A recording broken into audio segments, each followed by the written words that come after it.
Hello à tous, comme vous le savez, les fêtes de fin d'année sont très souvent riches en nourriture et en alcool. Et vous avez certainement bien profité et fait la fête entre le réveillon du 24 et celui du 31. Mais votre foie, lui, il a pris vraiment très cher.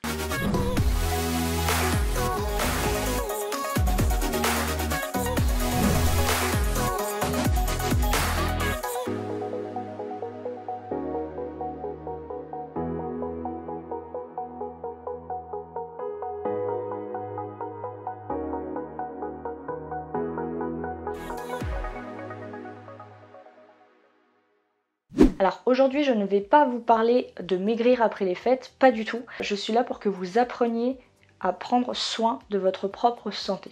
Et aujourd'hui, je vais voir avec vous du coup quelles sont les solutions à mettre en place pour pouvoir aider votre organisme et notamment votre foie à pouvoir éliminer les excès des fêtes de fin d'année sans être chaotique pendant plusieurs jours, voire plusieurs semaines d'affilée. Donc il faut savoir que le corps est une machine incroyable et normalement très forte pour pouvoir effectuer sa fonction d'auto-nettoyage toute seule, mais il a parfois besoin d'un petit coup de pouce. Et c'est à ce moment-là que la naturopathie intervient. Alors, une bonne détox consiste en réalité à réduire l'apport d'aliments toxiques afin de faciliter le travail des émonctoires. Vous le remarquerez, après quelques jours, voire quelques semaines d'excès, notre corps nous envoie des signaux. On a d'un seul coup plus envie de verdure, d'assiettes fraîches, de légumes ou de fruits. Eh bien, c'est le corps qui parle et qui crie à l'aide. En fait, il est là un petit peu genre au secours.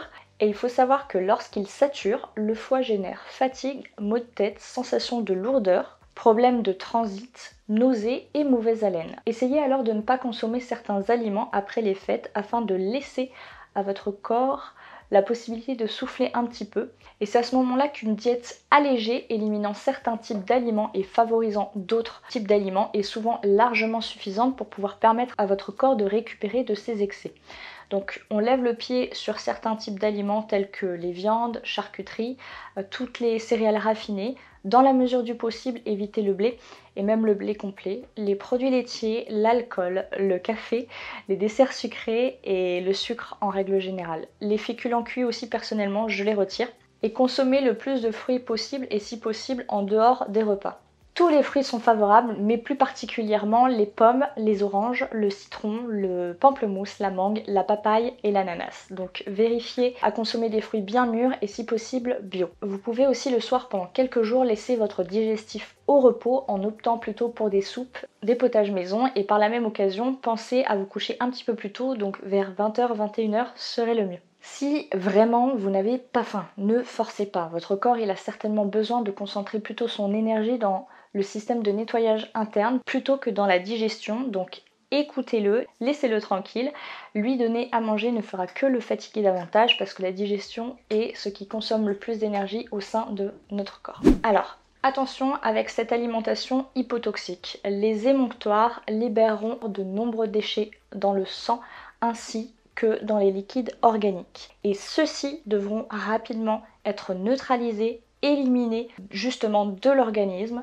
Donc la consommation de certains éléments nutritifs, de certaines plantes, de certaines vitamines contribuera justement à l'élimination plus rapide de ces déchets. Et c'est d'ailleurs pour ça qu'il est très important de boire suffisamment d'eau justement tout le long de votre journée. Donc 2 litres d'eau à peu près, d'eau filtrée ou de tisane dans la journée. Alors on évite les détox fortes en hiver parce qu'elles risquent plutôt de vous fatiguer et le corps il a besoin de son énergie. Certaines plantes peuvent alors vous aider à nettoyer et restaurer votre foie, telles que par exemple le démodium qui est mon chouchou, le chardon-marie, le romarin ou encore le radis noir. Il y a encore la bouillotte sur le foie qui marche très bien aussi avec un cataplasme d'argile verte en dessous de la bouillotte. Donc vous pouvez faire ça le soir au coucher, minimum 20 minutes en étant allongé sur le côté droit. Retirez la bouillotte et soit vous rincez l'argile au bout de 20 minutes, soit vous pouvez garder le cataplasme environ 4 heures une fois que la bouillotte est retirée. Alors choisissez des plantes digestives comme par exemple la menthe, la verveine qui ont l'avantage de réduire les ballonnements et la fermentation intestinale ainsi que les plantes carminatives comme par exemple l'anis, le cumin, le fenouil qui seront vraiment utiles pour pouvoir soulager vos troubles digestifs. La tisane de thym par exemple va aider le système de digestion, le thym ayant une action antibactérienne et antispasmodique. Il aidera votre flore intestinale à aller mieux.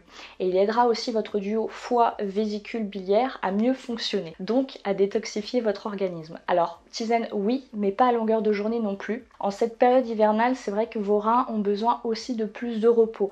Donc, pensez à boire, oui, mais essayez d'alterner entre les tisanes et l'eau filtrée. Peu importe, ça peut être de l'eau simple ou de l'eau peu minéralisée. À côté de ça, je vous invite vraiment à pratiquer une activité sportive. Ça va vous aider à éliminer les toxines et à garder une énergie yang justement tout le long de l'hiver, donc pensez à vous dépenser. Si jamais vous n'avez jamais fait de sport de votre vie et que vous recherchez un programme sportif efficace, motivant, simple à comprendre, avec des vidéos tutoriels pour chacun des mouvements, mais aussi une belle communauté derrière d'entraide et de soutien qui est présente chaque jour, je vous invite réellement à aller voir mes programmes sportifs sur mon site. Je vous remets le lien en barre d'infos. Alors voilà, ces conseils sont simples et pourtant ils sont vraiment très efficaces. Le mieux restant d'y aller mollo et d'écouter son corps à chaque fois qu'il y a une période de fête. Ne vous gavez pas, arrêtez de manger quand vous n'avez plus faim, piochez plutôt des fruits et des légumes plutôt que le reste. Voilà, alors personne n'est parfait et le but c'est pas du tout de vous couper de vos moments familiaux, mais uniquement de pouvoir prendre conscience que nous seuls avons le pouvoir sur notre santé en faisant les bons choix. Donc voilà, la vidéo touche à sa fin, j'espère qu'elle vous a plu. Je compte sur vous pour la partager au maximum autour de vous, à mettre un petit like et à me mettre un petit commentaire, parce que voilà, je pense que votre famille aussi en a besoin après les fêtes. Je vous dis à bientôt dans une prochaine vidéo et n'oubliez pas de me mettre en commentaire les sujets vidéo qui vous feraient plaisir.